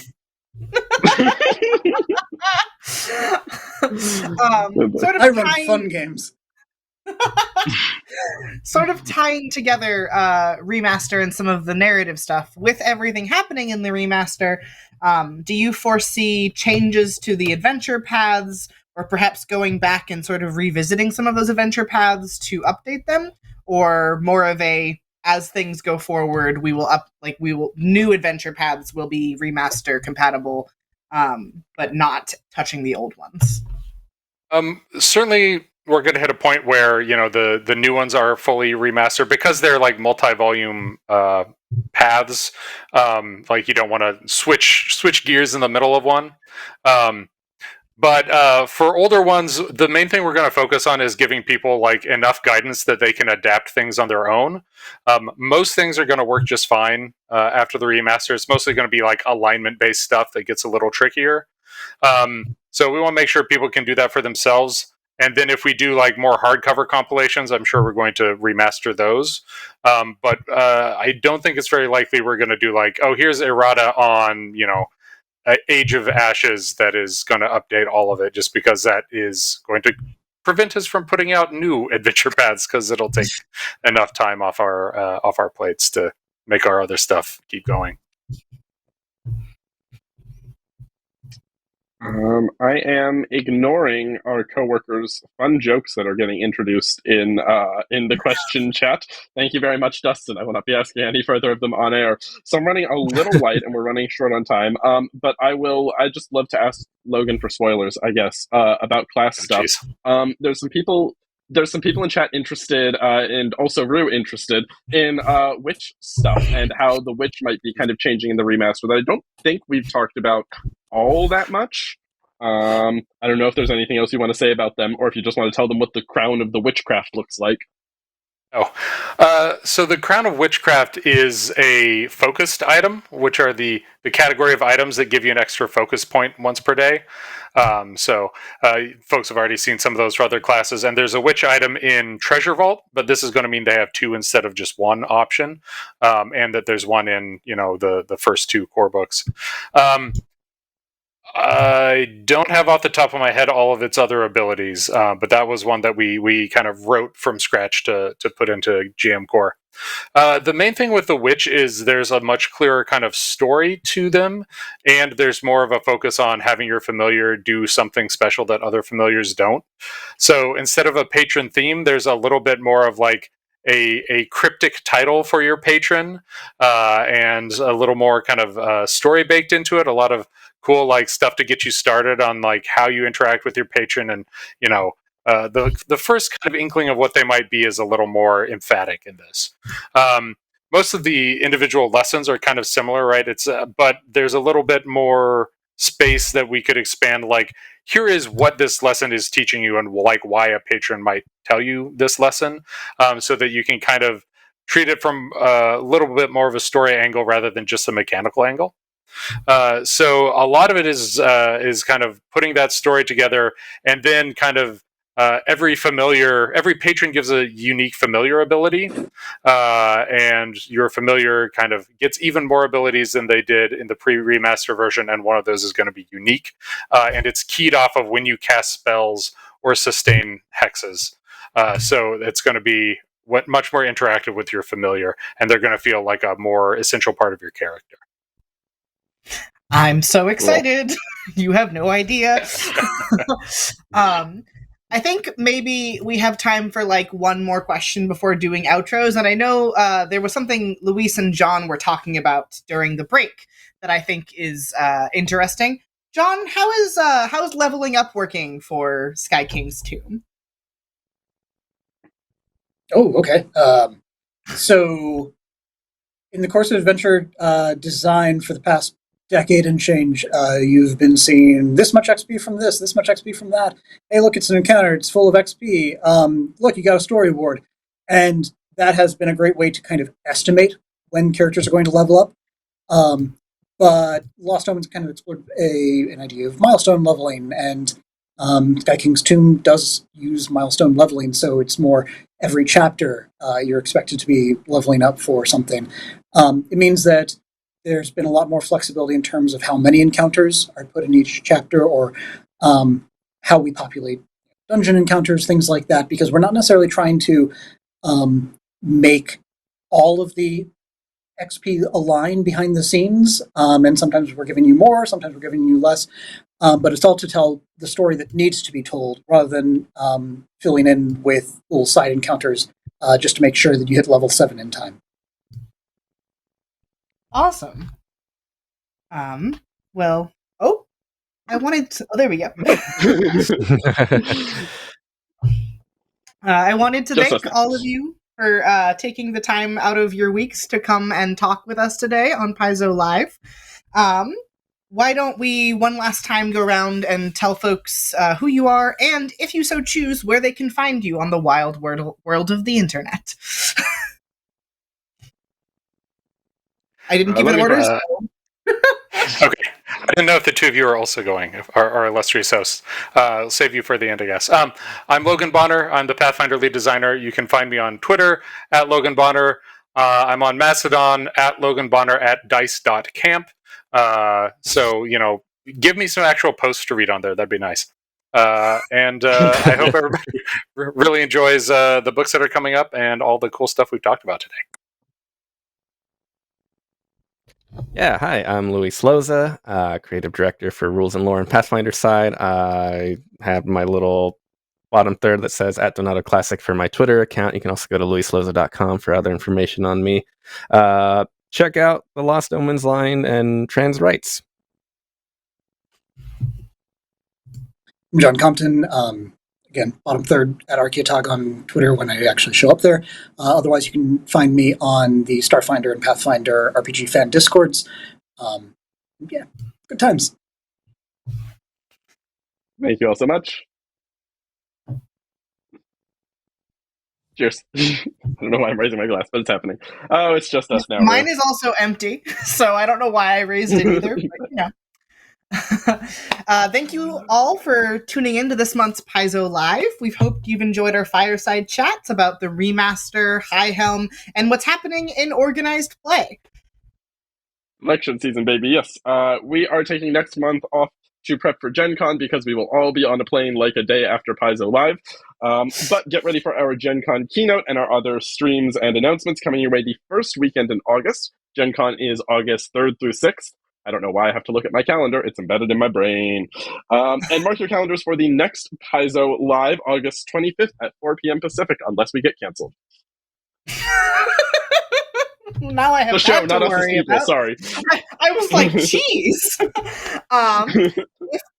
If any of the products and projects that we talked about tonight caught your eye, good news. High Helm is available right now. The first Seeker elections open at Gen Con. The first issue of the Sky King's Tomb adventure will also be dropping at Gen Con. I believe it's one of our July drops. And the remastered player core and GM core will be out on Paizo.com and in your friendly local game stores in November. Never miss a product with our subscriptions as well. And you can get your Paizo news weekly via our newsletter, which you can sign up for at paizo.com/news. I've been Rue. I use they, he, or z pronouns. And should you wish to find me on the internet when I'm not working for Paizo, you can find me on Twitter as @IlanaKnight13, which you can see in my little bottom half of the bar. And I've been Alex Speidel. You can find me on Twitter at Alex Speidel, Mastodon, alexspeidel.dice.camp, and someday I will be on Blue Sky, or in a black hole, according to the thing Rue scripted for me. Thank you all so much for joining us for Paizo Live, and we'll see you next time. Have a good night.